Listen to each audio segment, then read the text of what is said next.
Okay. Yes. Okay. Thank you. Thank you. So let's start. We are in in block one, we have been talking about Asian diasporas, and today we are looking at West Asian diasporas.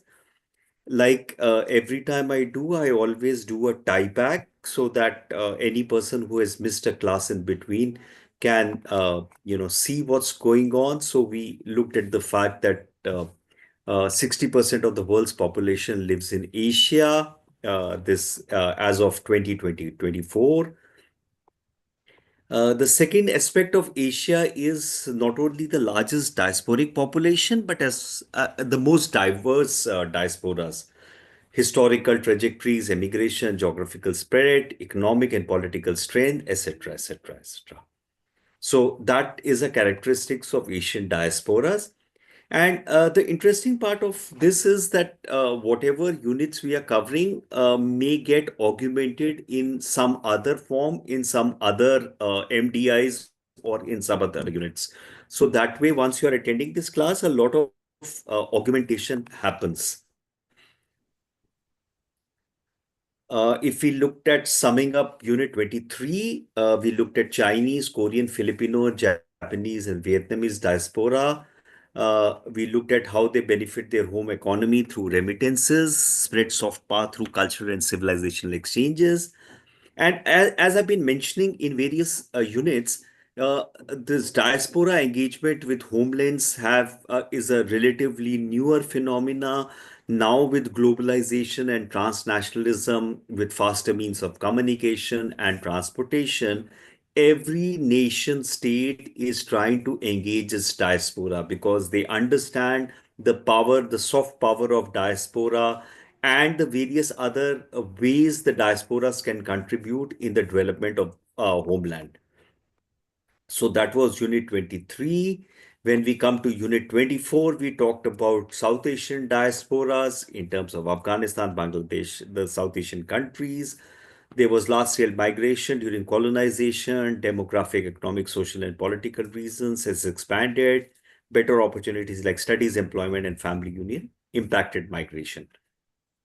So that was South Asian diaspora. And in Unit 24, we looked at the history. Remember in MDI 001, when we looked at how to study diasporas, we looked at the historical aspect. Historical aspect becomes a very important aspect as to what is the history of migration, where did they migrate and so on and so forth. Have been in the United States in 1700. Earliest known South Asian settlers were from region of Punjab and Bengal. So that was the history of South Asian diaspora. And in Unit 24, we particularly looked at the Afghanistan diaspora because A, it was a quasi-diasporic society, not the perfect diaspora, divided and compartmentalized. And that was because of various ethnic tribes or various tribes which are there in Afghanistan having ethnic identity. Members lack a social form, do not fit the type of consciousness. So the affiliation, the tribal affiliations are much more stronger than the national affiliations. And for half a century almost, Afghanistan is constantly in conflict, political uncertainty. Members of the diasporic society do not deploy a uniform kind of culture, tradition, and behavior to survive as a collective identity. So that was about Afghanistan diaspora. So let's look at the West Asian diaspora. So here, I will pause and ask you, open your mobile or another window and type in West Asian diasporas and see what comes out.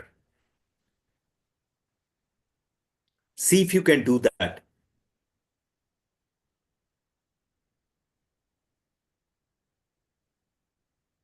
Open another browser window, another tab, or in your mobile, type West Asian diasporas and see what comes out.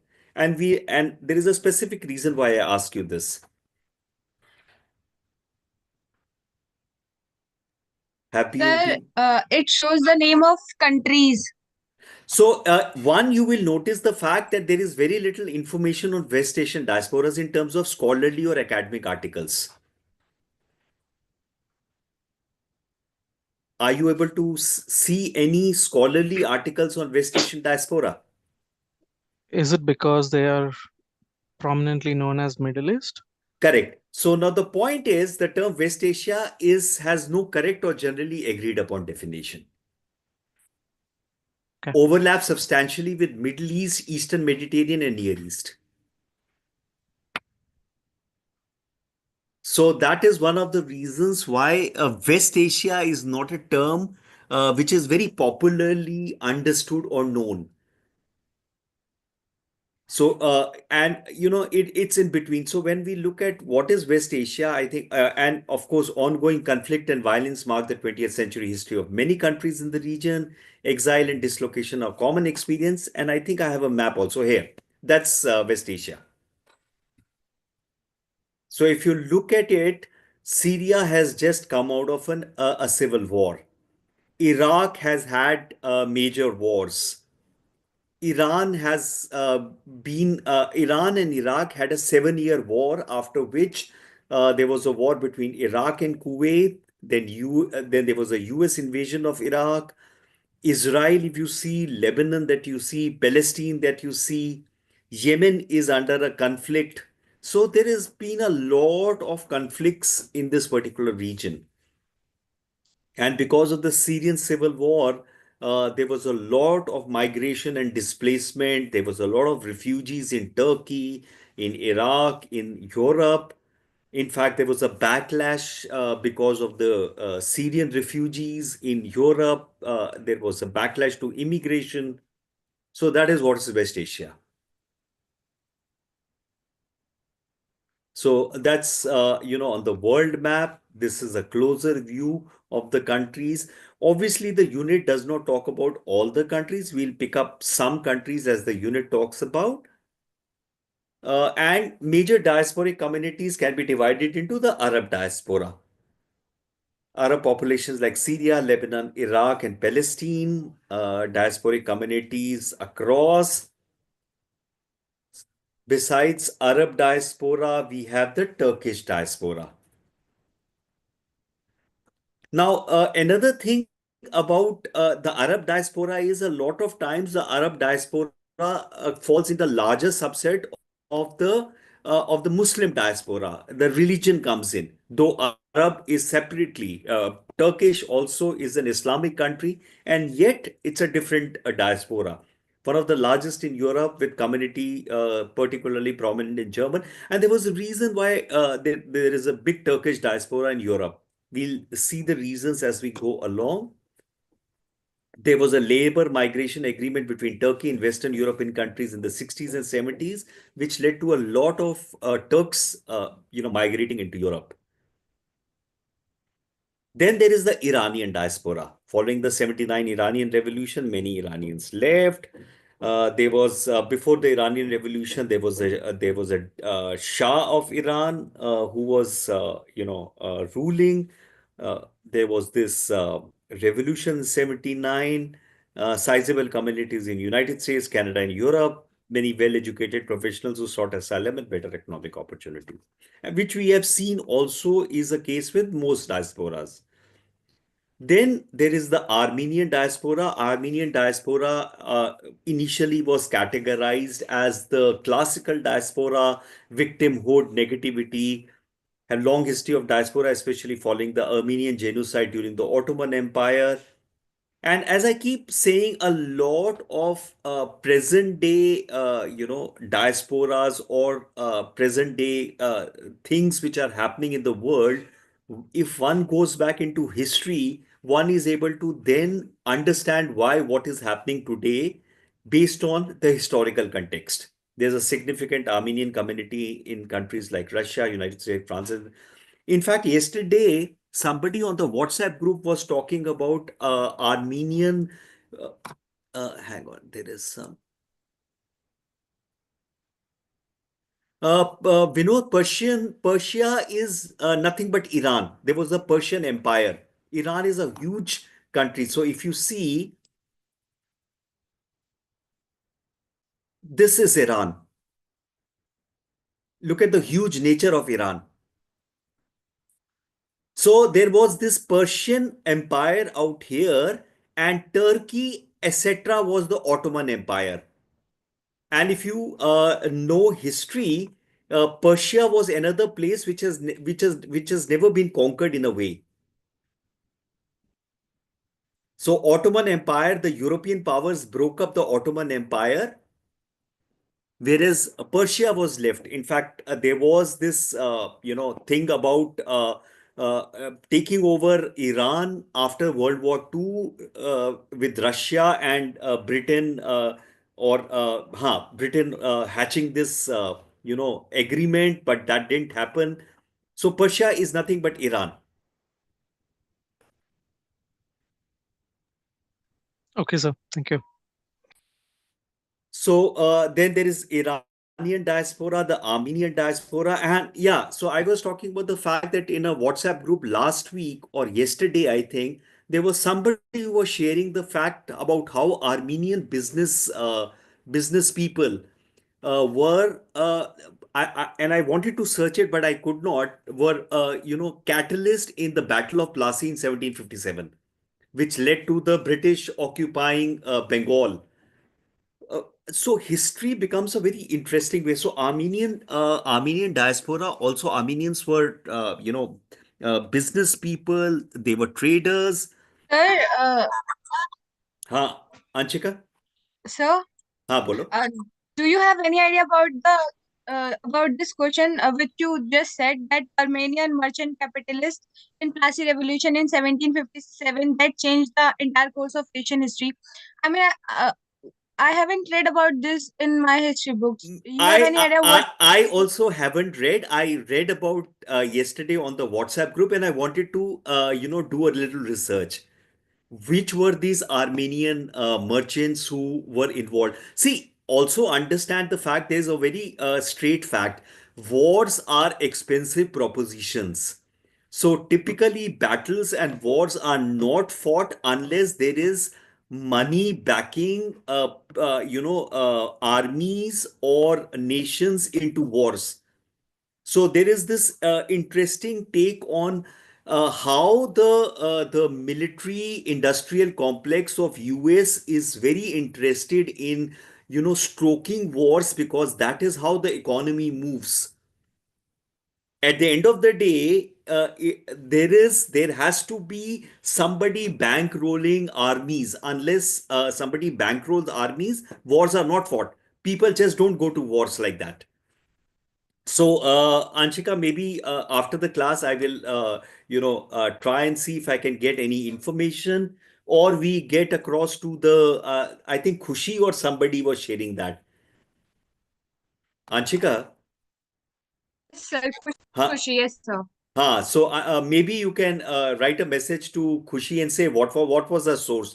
Also, as I keep repeating, it's very important to determine the source, because Google or the internet is a vast source of information, at the same time it's a vast source of misinformation. So it's quite possible somebody makes up history, and then everybody starts sharing that made up history, and then we all, erroneously believe something which is not there. For example, the whole concept of 5,000 years of Indian civilization. So I'm in fact reading a very interesting book which is called The Loss of Hindustan, by a professor from he's a professor in professor of history at Columbia University.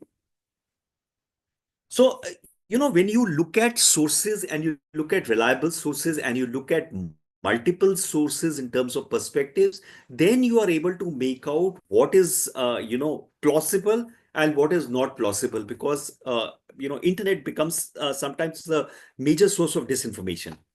Anyway, so Anchika, maybe you can check up with Khushi, and maybe after the class, I'll just check up because I've also not read about this. Okay. Then there is a Kurdish diaspora. Now, Kurdish diaspora becomes interesting because Kurds do not even have a concept of a nation state. there is no country by the name of Kurdistan or where Kurds are there. So Kurds are spread over Syria, Iraq, Turkey. In fact, Turkey labels them, anti-nationals. There is an active opposition to Kurds in Turkey. And recently, in the Syrian civil war, backed by United States, a separate zone has been set for the Kurds. So Kurds become a very interesting case. They formed a significant diaspora in Europe, especially Germany, France, and Sweden, as a result of political conflict. And then, of course, the classical Jewish diaspora. Jewish diaspora exists for, in fact, most of the diasporic studies started with the Jewish diaspora. Safran's six, features of diaspora was categorized using the Jewish diaspora, the Jewish experience and the Jewish diaspora. And this all started with the fall of the second temple in 70 CE, dwelling in other countries. Exile lasted for about 2000 years. In fact, the history of Jews and the formation of Israel itself is a very interesting read, because after World War II, how did Jews come to settle in the land which was Palestine, which was occupied by Palestinian Arabs, and so on and so forth? Because for Jerusalem is the holy land for all three religions: Jews, Christians, and Muslims. So it's a very interesting, history becomes a very interesting subject.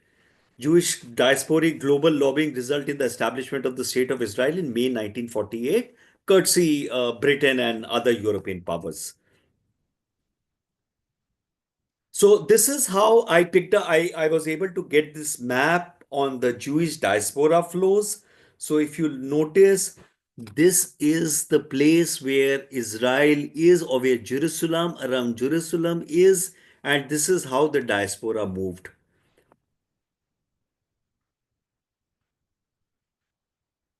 In fact, during World War II, especially Germany, Jews were merchants. There was this anti-Jew sentiment which led to Holocaust and so on and so forth. So again, history becomes a very interesting talking point. So that is how the Jews moved. Also, as classic example of diaspora homeland relationships, the Jewish homelands was only an imagined identity since ages. In fact, one of the classic categorization of diaspora is that homeland which is there in their consciousness. So this was about Jewish diaspora. Then there is the Arab diaspora.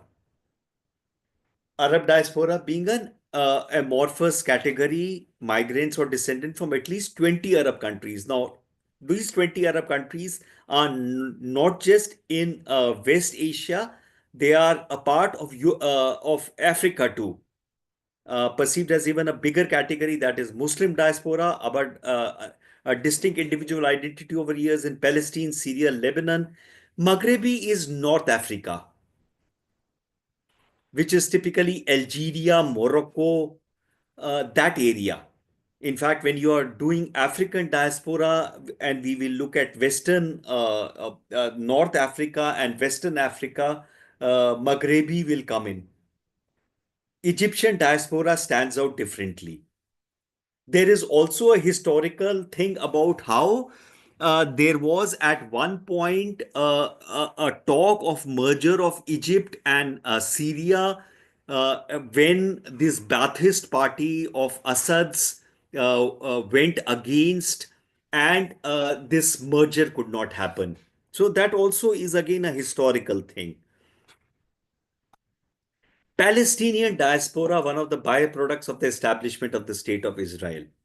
In fact, Palestine today is, even though it is recognized as a nation state, it does not, function as a nation state because of it does not have a contiguous geographical boundary. The Arab-Israel War of 48-49 forced of almost 6.5 lakh Palestinians to flee their homeland. So now Palestinians are centered around West Bank and Gaza Strip, which is occupied by Israel. whereas the others are in Lebanon, Jordan, and Syria. And in fact, I think I picked up, yes, that's the map. This is where currently Palestinians are. And we have seen in the last 1 year, Israel has been continuously bombing North Gaza. It's just a strip. It's one of the most densely populated strip, and it's been bombing North Gaza. And there are occupiers who are taking over the West Bank. Jerusalem is there as a part of the West Bank. And then there is another map, disappearing Palestine. So this was what Palestine was in 46. And this is where the Palestinians are today, Gaza and West Bank. This is the 2012 map. So that is this photos and maps are there in the internet. Hang on. Listen, Anshika, we need to understand as students or as people studying a particular subject, even for journalists and media, it is as it is. See, remember, there are these political games. When we look at the history of human beings, remember the fact, when the modern human being came, the modern human being, the Homo sapiens, there were other human species existing at that time, and the Homo sapiens, in fact, preyed upon the other human species, and then Homo sapiens became the dominant species. So, in the politics of human race and the politics of the history of the world, always this thing has been going. In fact, that is the reason why United Nations was formed after World War II, so that there is a global body which oversees. But we have seen more often than not countries like the US, which has which overtly funds United Nations, gets away with a lot of things. We also know a lot of times countries, like people or communities who have power, get away with doing something which might be morally or ethically wrong. So, essentially, if you look at from the humanity point of view, it obviously is not justified. But again, when you look at it from the political point of view, that is how it is happening. So rather than getting into the politics of it, we are talking about the diaspora as it is. Anshika? Yes, sir. But it's like hurt people hurt people. It's the statement. No, so what happened with Jews? They end up doing the same thing with the Palestinian. Which also, there is this very interesting series as well as a movie called Tamas. Have you heard about that, Anshika? I might have heard about it. Okay, so there is this, it's a partition TV series. It was also a movie by the name of Tamas. And Tamas means darkness. And their tagline is, if you forget history, you are condemned to repeat it. So look at, historically, human beings have fought two world wars, World War One and World War Two, where millions of people died. And we also historically know that the war was not a solution to anything. In fact, World War One created conditions for World War Two. World War Two created conditions for further conflicts. And we also felt that, as after these millions of people dying, human beings or communities or nation states would have understood the fact that to resolve problems, war was never a solution. Look at the fact, Israel has been bombing Gaza for the last 1 year. The problem has still not been solved, because war is never a solution, and that is what we spend. But again, remember, war is not about finding a solution. War is more in terms of many other factors. Remember, we had this discussion yesterday about partition happening or not happening. These are reductionist statements. There are many other elements which come into play more often than not, it becomes possibly the ego of one political leader or ego of one political party, and then there are other geopolitical considerations. There is the military-industrial complex. There is bankrolling by some people who want a what. So there are some people who want continuously Middle East to be in conflict, state actors, non-state actors, and inevitably, if you're not careful, you get sucked into it. Anshika? Sir. And the thing is, I'm taking your a lot more time. No, The carry on. problem with the Jews and the Palestinian is not going to solve, as the place Jerusalem is a holy place for all the three religions. They can't leave this place and they can't stay with each other. Like we see they are living together and now they are fighting. So there is no permanent solution for this, even not a temporary solution. The people, like the Jews, were roaming around the world as a diaspora. Now the Palestinian will be moving around the world as a diaspora. So there will be no permanent solution for this conflict. Anshika, the interesting part, and that is what the beauty of human being is, that just when we lose hope, we realize there is hope.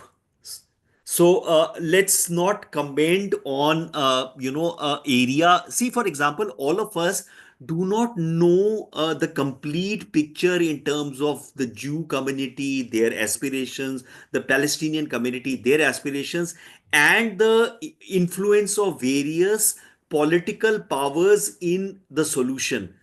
So there is quite a possibility that tomorrow something may happen which will lead to a solution.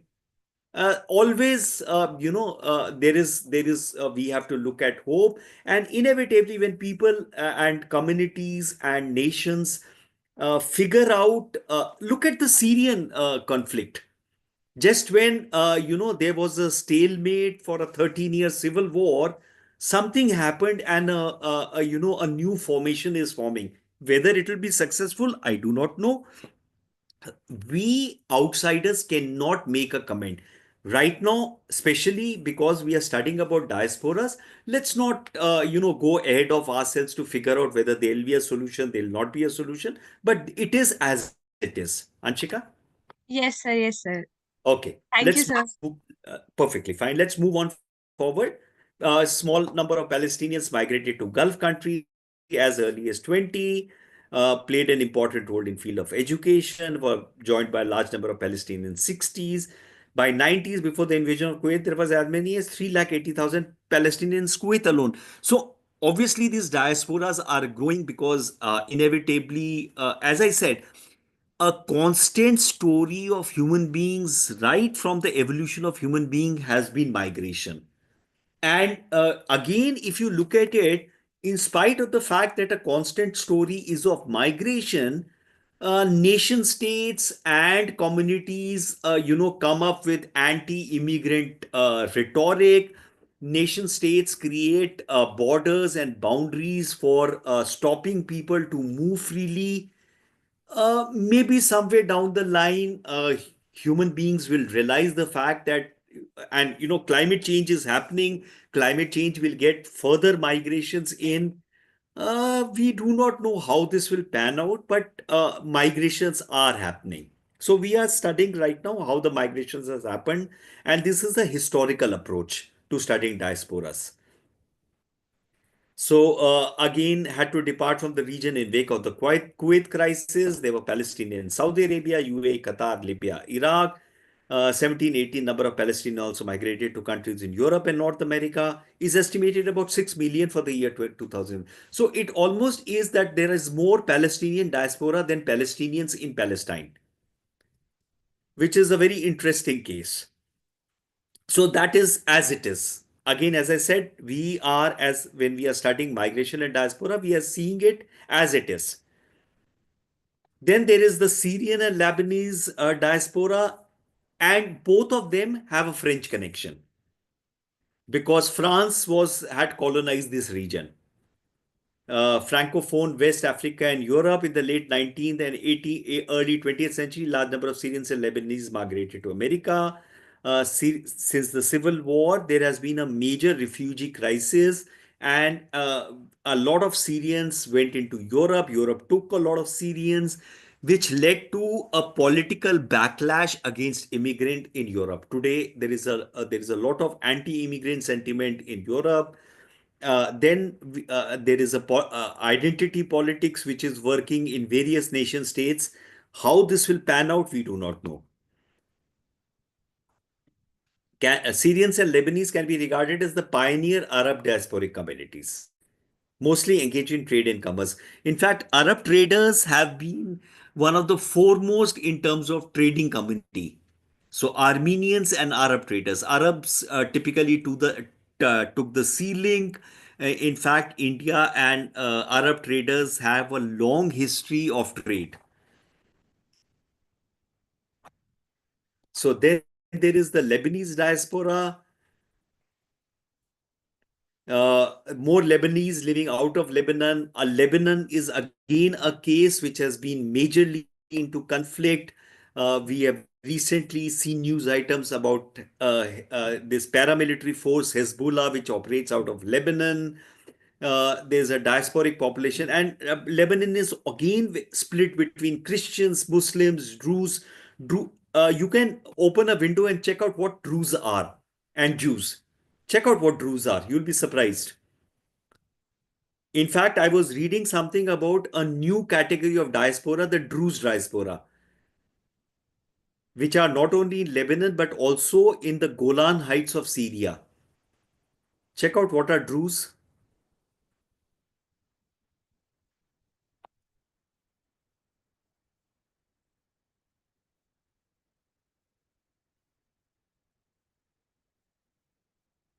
Is anybody able to get information on the Druze? Yeah, never heard about them. Check them out.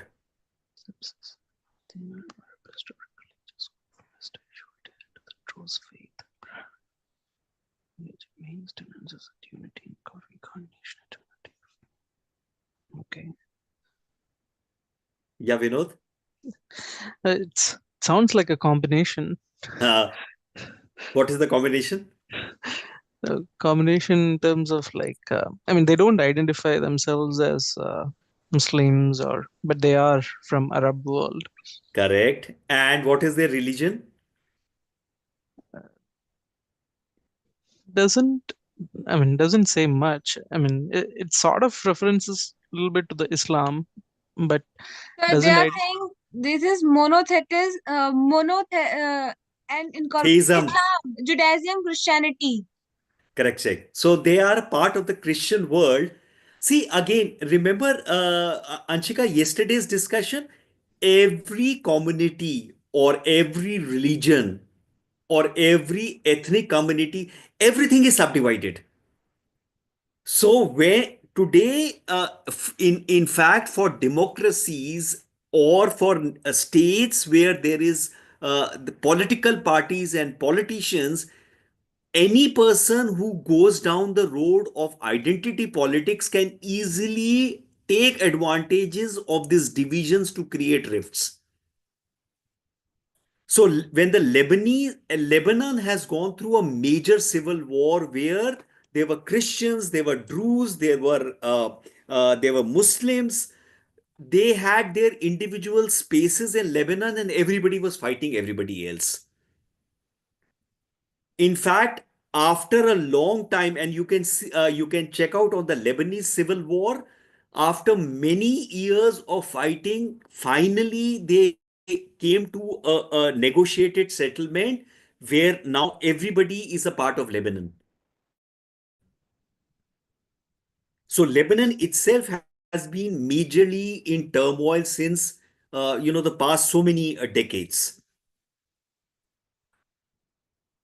And the Christians trace their origin to several ways of emigration. So again, when we look at the world history, you will realize the fact that throughout history, there have been persecutions, there have been wars, people have been moving, and all these movements have led to diasporic formations.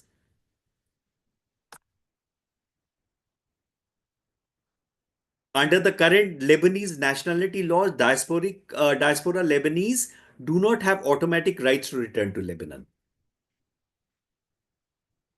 Then, of course, how these diasporas assimilate and maintain their own identity. So, for example, diasporic Lebanese do not pass their fluency in Arabic. So, there are Arabic, Lebanon diaspora is Arabic, but because of intermarriage, intermingling, some of them maintain their ethnic identity, some of them are moving. So again, it all depends on individuals. It depends on areas where they come from, historically when they migrated, where they migrated, and so on and so forth. And then you suddenly realize there is so much of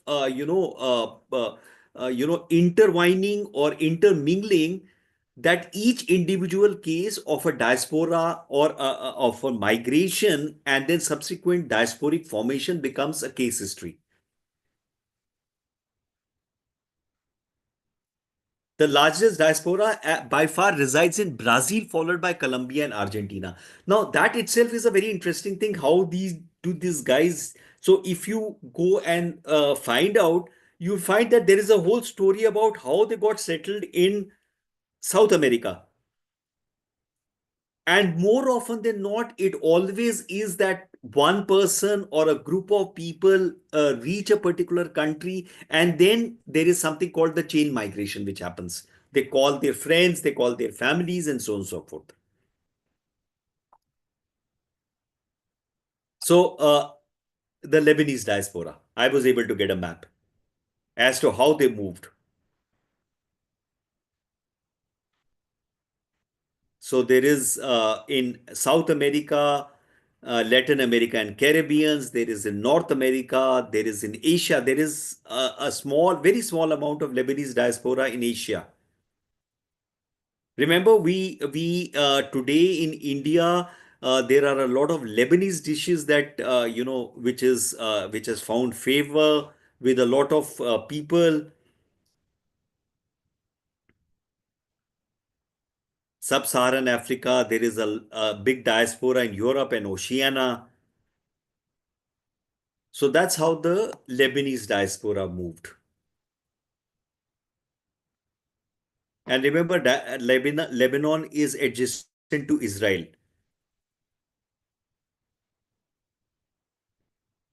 There is a Center for Lebanese Diasporic Studies in US and throughout the world to preserving, sharing the knowledge with the scholarly community and general public. NC State University.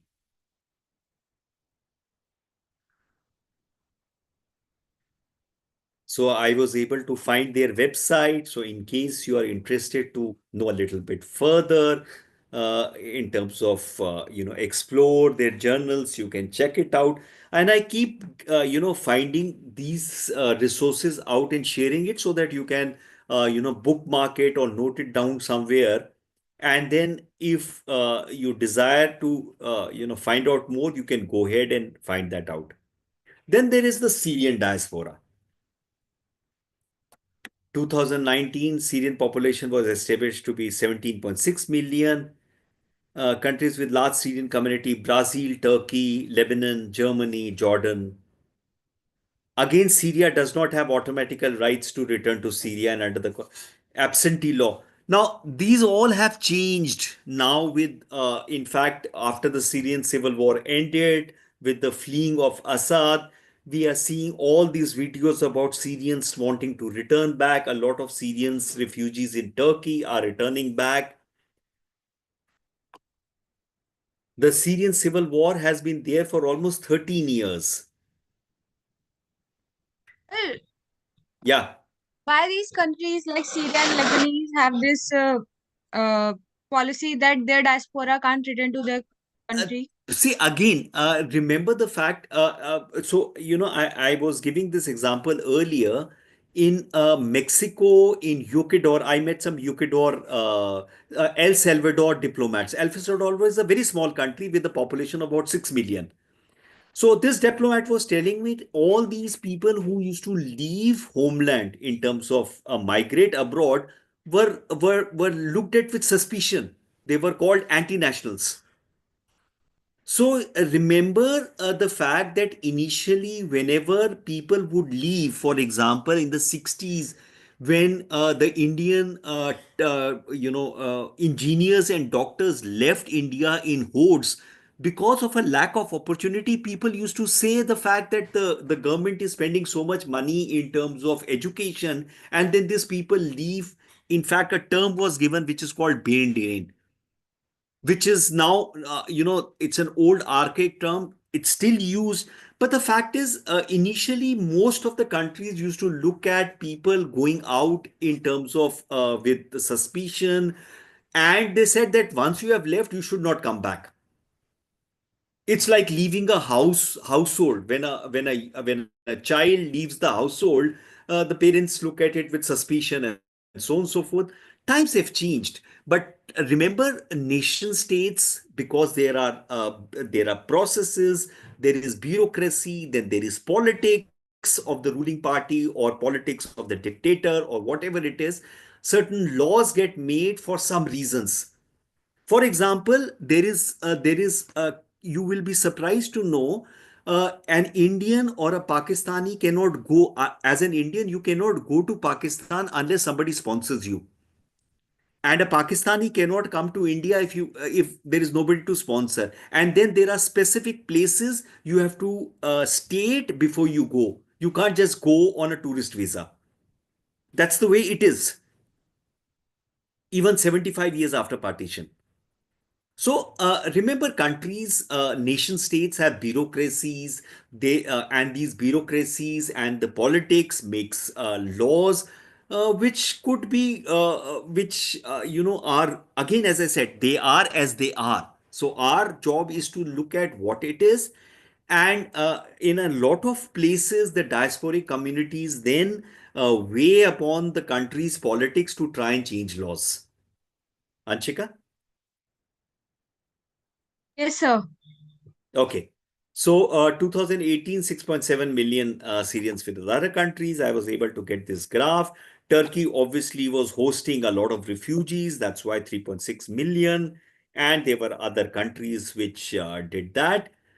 After Turkey, there is after Syria, there is Turkey, the Turkish diaspora ethno-linguistic group. Remember, Turkey was the starting of the Ottoman Empire, referring to both people who claim to be ethnically Turks or who have Turkish language as their mother tongue. Second largest ethnic group in West Asia after Arabs. Turkish people have been dispersed far and wide in Eurasia. Obviously, because of Ottoman Empire. Second, it is contiguous as a part of the European continent. And then, it's a part of the NATO alliance and so on and so forth. So people, that movement is there. This is how Turks have moved. This is Turkey. These are, where Turks are there. In fact, India also has less than 1,000 people from Turkey. Very few people are there of Turkish descent in India. So this map I was able to get. More than 5 million people of Turkish descent live in Europe. Outside Turkey, 60s and 70s, several Western and Northern European countries, dire need of workers, signed recruitment agreements with Turkey. So that's how this Turkish diaspora reached Europe, because there was a labor recruitment agreement. Since 2014, Turks abroad in Europe and elsewhere around the world have been able to. In Turkey, diaspora is allowed to vote since 2014, leading to active campaign. In fact, now many countries are opening up. There is a major push by Indian diasporas to try and push the Indian state to allow diasporas to vote. Now it is politics between diasporas and the citizens of the country. And because India always, there is much more complexity in terms of its size, in terms of its diversity, in terms of its politics, that decisions are not easy to make. It's not a small country. So I was able to pick up this news item even after decades. Europe's Turkish diaspora struggles for recognition, has been a difficult journey for many. Considering the fact, it is Europe is such a small continent, and yet there is a diaspora struggle for recognition. Then, of course, there is the Iranian diaspora. Islamic revolution happened in 79. Iranians have been migrating subsequently. In fact, there were migrations before also. Among those migrants, political religious activists who opposed the Shah. So before the revolution, there were these people who opposed Shah. Shah was a dictator. He was propped up by the West, especially the US, and there were activists who left the country. 79, there was this Islamic revolution. Islamic revolutions created new issues in Iran, where many people who were not aligned to the Islamic revolution left and sought political asylum in Europe and North America. Something what happened in Africa, in Afghanistan. There was a dictator propped up by the US in Afghanistan. Then there was a Russian takeover. Then Taliban came in. Then again US came in, which continuously leads to people leaving. A bridge in both geographical and so Turkey, in fact, is a bridge in both geographical and cultural sense. Persia, Iran's name until 1934. So we know Iran's name was Persia since till 34. It was changed as a part of Reza Shah's modernization effort. In fact, Iranian history itself is a fascinating history. The Parsis came from Persia. The Parsis in India were residents of Persia. That's where the name comes from. Has long connected the great civilization of Asia, the Near East, and the Mediterranean, helping to lay foundations of the modern world.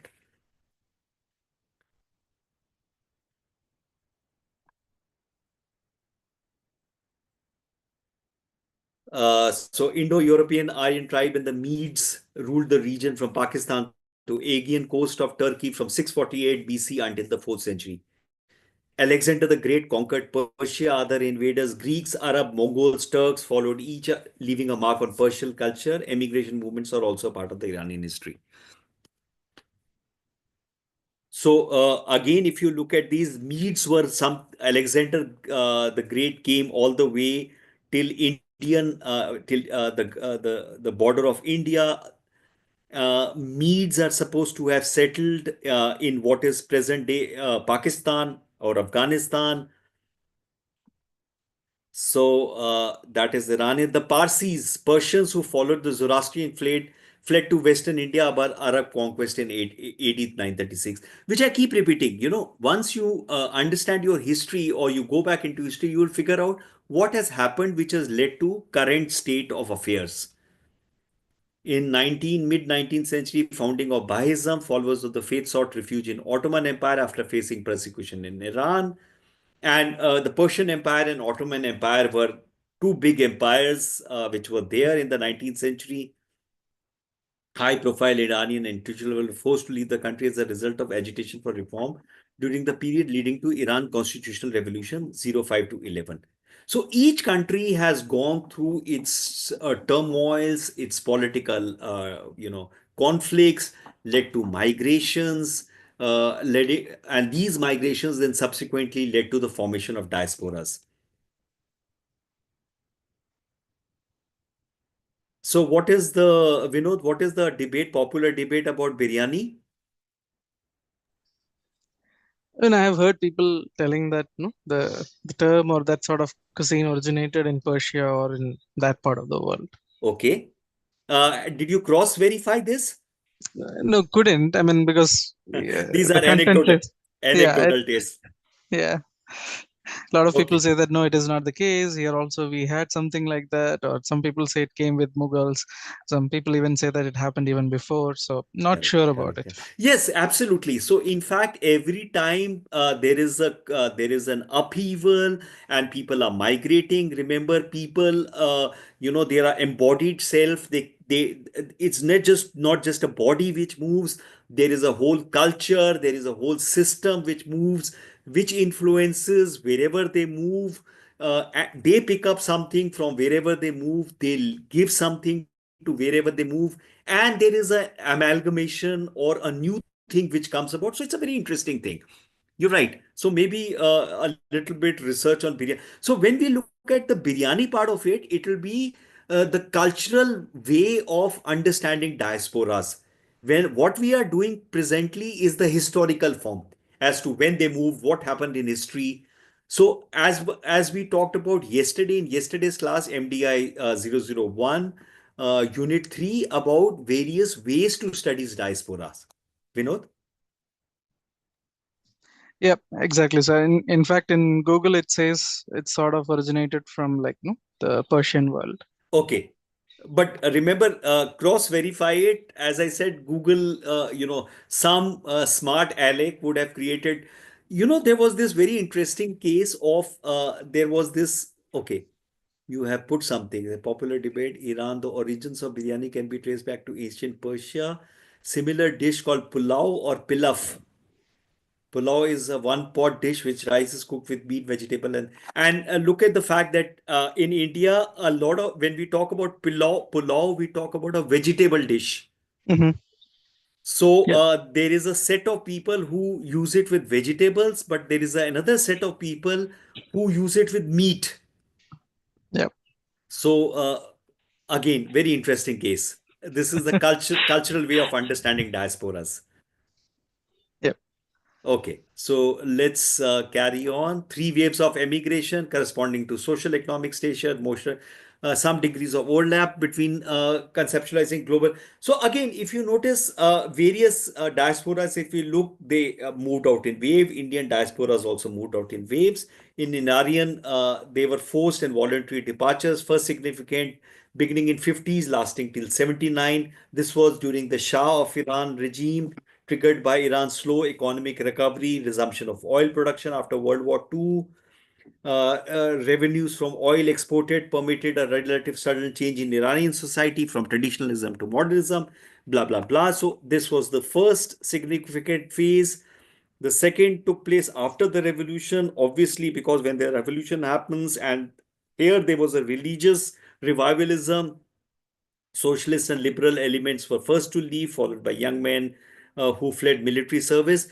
Uh, Iran and Iraq have fought a 7-year war where, they were, everybody, every young men and women were conscripted to fight the war. We've gone through this history. And then there was a third phase from 1995 to present.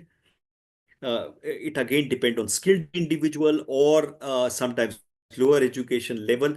As also with migration, we need to understand every person or community looks at what benefits them when they think about migrating. Everybody just doesn't pick up and pack up and migrate unless there is a political conflict, a war, or a climate change. The rest of the people, there is a negotiated way migration happens. Finally, we look at the Kurdish diaspora. Kurds are some community which do not have a homeland. So Kurd is more like an imagined homeland scattered in Turkey, Iraq, Iran, Syria, and even Russia. World War I and the defeat of Ottoman Empire, victorious Western allies made provision for a Kurdish state. In 1920, didn't happen. Made no provision for a Kurdish state, left Kurds with a minority status in the respective country. And it was only recently, during the Syrian civil war, backed by the US, they have created an enclave for Kurds. Next 80 years, any move by Kurds to set up an independent state was brutally quashed. Today, numbering 31 million, Kurds are the largest nation without a nation state. So this is what Kurdish state looks like, and if you see, because it looks like this, it troubles everybody, especially Turkey, because that's the largest area which they occupy in Turkey. So Syria, this is the area which has been given to them by the US, and obviously Iraq also, after the Iraq war, US backed US backed Kurds into this particular area. I am not sure you will remember it, but during the Iraqi war, Saddam Hussein, when he was there, he had used chemical weapons on the Kurds. This is northern Iraq. So, Kurds have also had a tremendous history. 1.5% of the total Kurdish population is located in Turkey, which does not recognize a separate Kurdish identity or their language. There is a Kurdish Workers' Party, which has been waging a bloody campaign for independence. There are 2 million. And now Kurdish diaspora is extremely vocal and strong and is mobilizing in Europe, particularly Germany, which hosts about 8.5 lakh Kurds. So there is something called a Kurdish project, and this is what the internet has done. Internet has allowed diaspora formations and mobilizations on the virtual space. So they maintain their identity, they maintain their culture. So people and stories, history and culture about the Kurdish project, Kurdistan 101. So this is the website in case you want to bookmark it. Is relatively new in the European. It's developed a transnational community, enabled and facilitate global communication. It's a politicized diaspora in the persistent exclusionary and violence in the states of Kurds in Turkey, Iraq, and Syria. And so they continuously talk about it. During the crisis and critic. And as we talked about the fact that the diaspora, every migration does not lead to diaspora formation. There has to be reasons why diaspora formation happens and they mobilize. Although migration can imply assimilation for many transnational communities, the Kurdish ambivalence vis-a-vis assimilation becomes tangible. So they are not assimilating in the true sense of the word. They keep their ethnic identity separate to allow them to have these transnational connections to, to try and push for a Kurdish state. Maybe due to minority background in the country of origin, political activism, the diaspora, strong attachment to the Kurdish identity to political oppression is a persistent reminder that Kurds, for example, the Armenian diaspora continuously reminds itself of the Armenian genocide. You meet an Armenian, they will talk about the genocide in spite of the fact that the genocide happened so many years back. Uh, and the interesting part is even Turkey, the modern day Turkey, denies, the genocide because somewhere down the line, historically, Turkey is what the Ottoman Empire was. So somewhere they denied. So there is a Cambridge history of the Kurds edited. It's a book. So, media becomes a great place for storing or recalling of memories. Remember, memory becomes a very important way to move ahead in terms of identity. Narratives of statelessness and political otherness, which is Kurdish and Palestinian experience. Again, this is a book. Barzu Eliassi, that is University Sweden. It's a book. Something in case you understand what you want to understand what it is about not having a state. Summing up, distinction of giving rise to the first and oldest diaspora, the Jewish diaspora, civil wars, political instabilities, 78, 79 Islamic revolution, size, distribution of the population. Extremely Jewish diaspora obviously has been extremely well researched. In fact, the whole diasporic study started with Jewish diaspora. The classical diaspora was the Jewish diaspora. Then there are references in your SLM.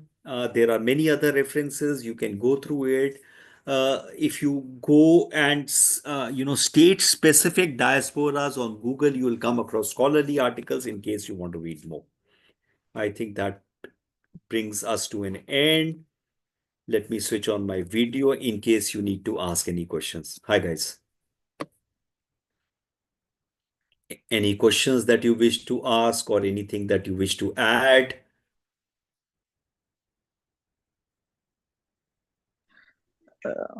Just one question in terms of the Kurdish. You said they are the unique ones where there is no nation state for them. Correct. Is it? I mean, I did understand the nuance that you explained through the map because there is no specific borders highlighting that. It falls into different countries. But does that happen often? Where particular community don't get a nation state. Oh, yeah. If you say, for example, look at Palestinians, they don't have a nation state. Hmm. There are other communities. If you go and do a Google search in terms of communities without nation states, you will come across a few more. So how would they get represented? I mean, is it So, like so now understand the fact. So it becomes, so now it's a question of identity. We know it's something like this. Look at a very simple example, marriage. So once, let's say traditionally, the girl gets married and moves to the boy's house. Now, what's her identity? Has she stopped being the daughter of the parents from the house she has come from? Or is her identity only as a wife and in the family that she's married into? Now she is in dual role, like she's daughter as well as the wife. And what happens when the boy or the boy's parents insist that she cannot meet her parents and she does not have any relationship to her parents or to her original house? Sir, Then, sometimes it may lead to conflictory situations, and correct. sometimes uh, girl's parents say, "Let it be whatever your husband says, except to him." It's like Anshika, that. understandable. And yet there will be a conflict, Vinod. So now you are, you have a cultural construct. That cultural construct is basically a language. You have a shared history. You have symbolism. You have a religion. You have dishes.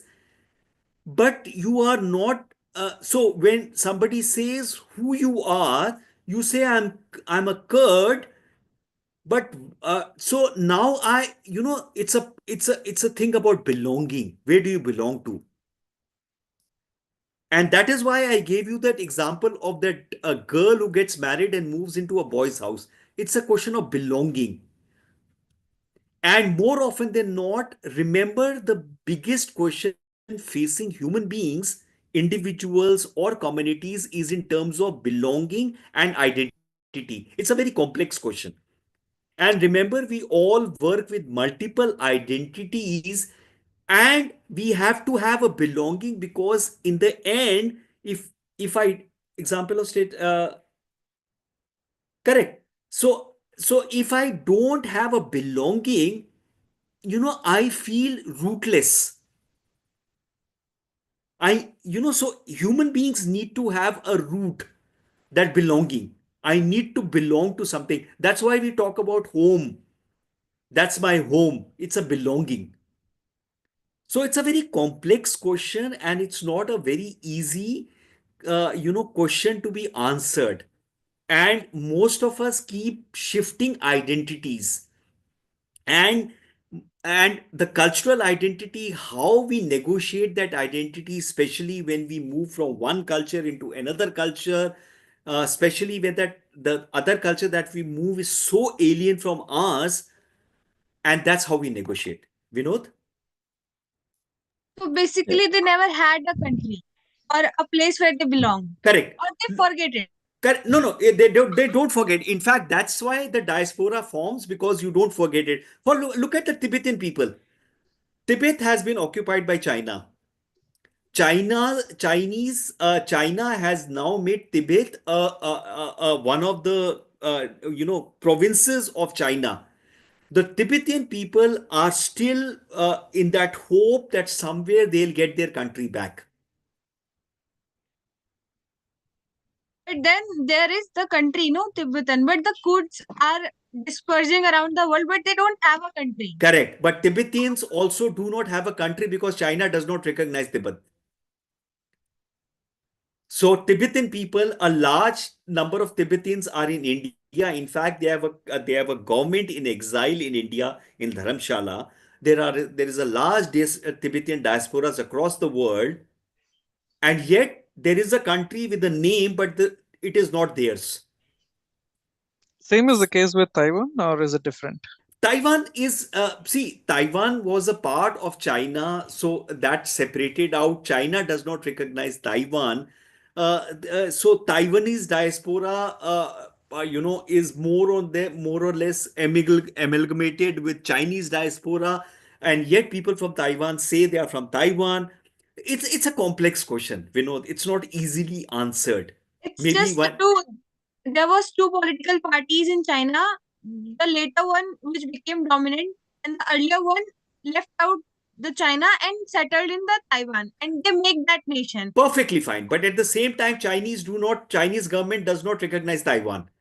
And Taiwan has been propped by the Western nations for whatever political reasons. So, what would the person from Taiwan? So, forget all these. Look at a very simple Indian subcontinent. Look at the history of the Indian subcontinent before partition. It has a common history. So, what the Pakistani national consider themselves as a history?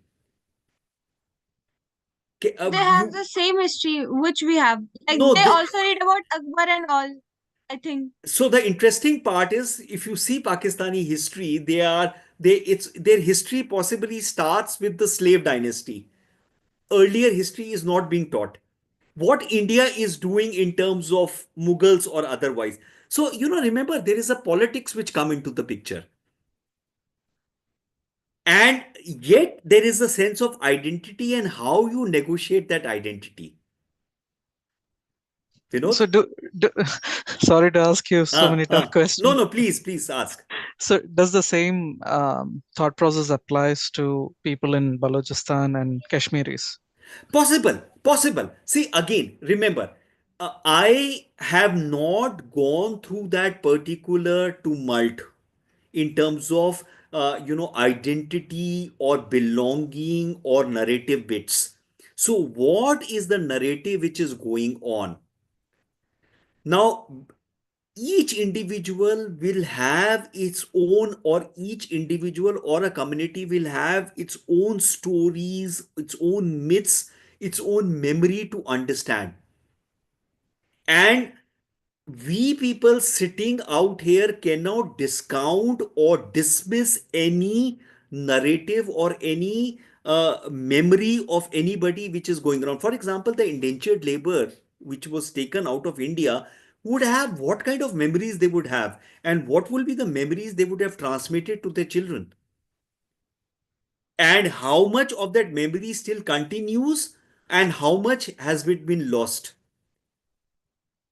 And in fact, yesterday you were not there, Vinod. I was giving the example of this movie called Namesake, made by Meera Nair, based on a book by Jhumpa Lahiri, all NRIs, which is talking about this Bengali couple leaving Kolkata, settling in the US, and their children going through this, identity crisis. And it's not a very easy thing. It's not a very easy thing. And we always tend to dismiss it or discount these identity issues and these belongings issues, but these are much stronger. And that is why sometimes the nation state is too brusque for the sensitivities of communities and individuals. Vinod? Yeah, absolutely. So I think it makes sense about the sense of belonging. I think that is what, Correct. and the So identity. absolutely. So, diaspora studies and migration studies become a very important part of understanding. So, when you are dealing with, let's say, employees who are, let's say, who have come out of migration. So, for example, you have a company which is, forget about international migration, because it's a totally different ball game. You look at internal migration. A person coming in from one part of the country comes into another part of the country, and now he's facing an alien culture, in spite of the fact that the one identity is common, which is the national identity. You are an Indian, but now you move away from the national identity. You start looking at, I am a Bengali in, let's say, in Delhi. There is so much of a cultural shift between Bengal and Delhi, or Kerala and Delhi. Now, this person is trying to make sense of this cultural construct. And companies have nothing called diversity, people in diversity section who are able to understand what this person is going through. And now look at the fact this person now migrates to an international culture which is absolutely alien. Plus, there is an alien language. How difficult would that be in terms of adjusting, in terms of identity, in terms of belonging, in terms of what he calls my own? He or she calls my own. Yeah, So, so true, sir. Even I myself contemplate that. in fact, these subjects are very important in the modern world, especially because of the fact people are constantly migrating today, internally or internationally. And then with migration, these transnational contacts are being formed, businesses are happening, capital is flowing. Who is taking care of these people and the communities? So more often than not, then that's where the mental health comes in. How does people make sense? People then fall off the grid and so on and so forth. So, this subject becomes a very interesting subject to understand, to reflect, understand. See, academics always becomes a very interesting part to be able to get perspectives, which we are not able to do in regular jobs. Because the regular job is get onto a job, do a particular stuff, come back at the end of the month, get a check. The human part of the whole story we are not able to understand.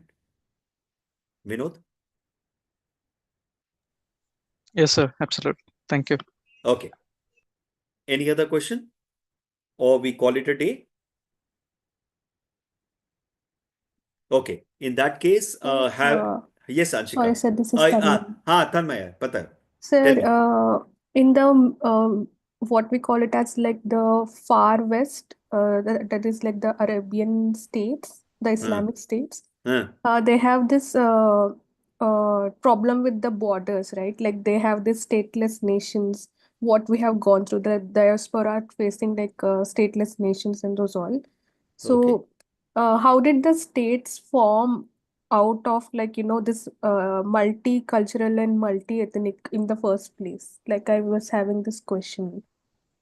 So more often than not, Tanmaya, this is the legacy of after World War II. This was the legacy of colonization and many factors which happened after World War II. For example, how did Israel get to form in that state of Palestinian? See, obviously, there was this Jerusalem and a history of Jews moving out of Jerusalem and so on and so forth. But there's a very interesting story behind it. I was reading bits and parts of it that, when, the Holocaust happened and the World War II happened and, the Holocaust survivors were there, the European powers kind of felt guilty about the fact that the Holocaust happened in Europe Yes. and they were not able to prevent it. And so they actively looked at a state of Israel. In fact, at one point, the state was of Israel was supposed to be in somewhere in South Africa, in one of the countries of South Africa. Remember, all these nations were colonized. Yes. And then somebody said no, no. So it was rejected. And then subsequently, the Jews were made to settle in that area where Palestinians were there. It was again a tumult history because Palestinians were already there. Then the Jews came and started displacing the Palestinians and so on and so forth. So, how did India and Pakistan get formed? It was an Indian subcontinent. The British came and said partition should happen. And one person sat down on the map and drew a line. Yes. Yes, sir. Now, this line, which is called the border, passes through people's fields. True. And a nation state gets formed. And now you say that you are a Pakistani and you are an Indian. Okay. So, this absurdism was there across the world. In fact, a lot of today's problems of the world in terms of active conflicts is because of these, nation states, these boundaries and nation states. Yes, sir. Because people have been migrating. Now, what also happens is once a nation state gets formed, you get reconciled into a particular culture, you get, then there are, the state has this tremendous power to issue you a passport. Based on that passport, a visa is issued. There are, state has tremendous power on you. Yes, sir. And you tend to get reconciled to that power of the state.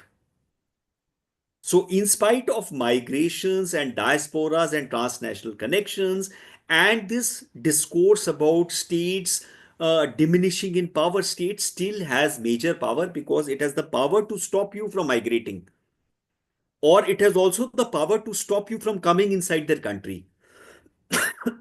As I was giving the example yesterday, America is nothing but a land of immigrants, Yeah, true. because these were the European immigrants who displaced the Native American population and came and settled. And now they are doing politics in terms of immigration is bad, immigrants are bad, and so on and so forth.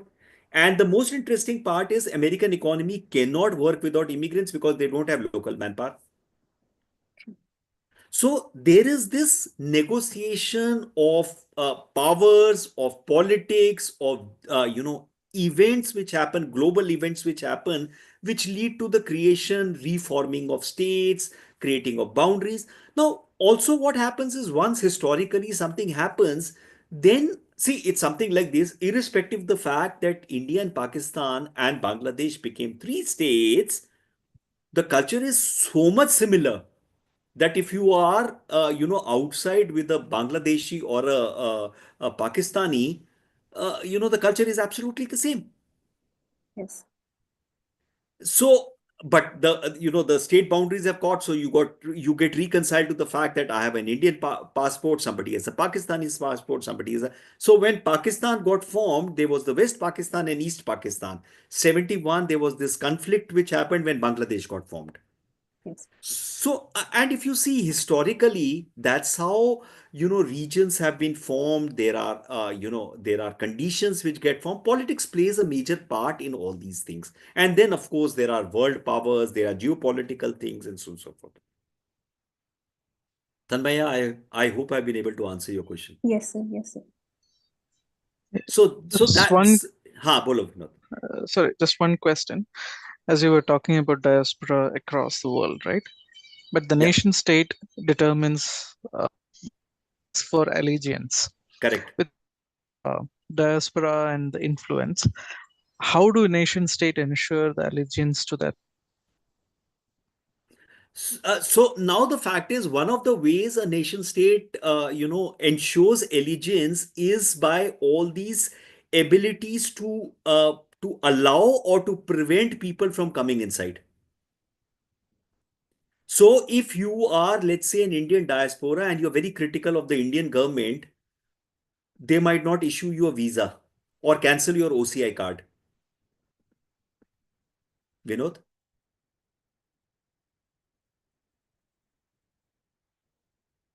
hello, Vinod.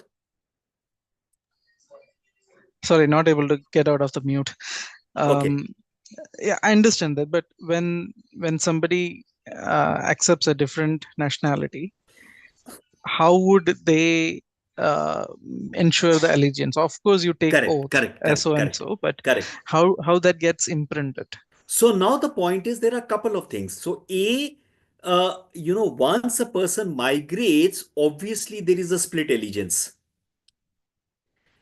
However, because as I said, the body does not move on its own. There is a whole paraphernalia of culture and relations which moves. So a person, Kamala Harris's parents might have moved to the US, and Kamala might have been born in the US. She's a US citizen, but there would be some relatives who would be there in Tamil Nadu. Now it all depends on what kind of transnational connections are there. Based on those connections, the state cannot enforce any allegiance, but the state has many tools by which it has some sort of control over, and then there is a choice if the diaspora wants to engage back. There are so many Indian diaspora or people of Indian origin who do not want to project themselves as Indians, which is because of the political situation in the place where they are staying. Vinod?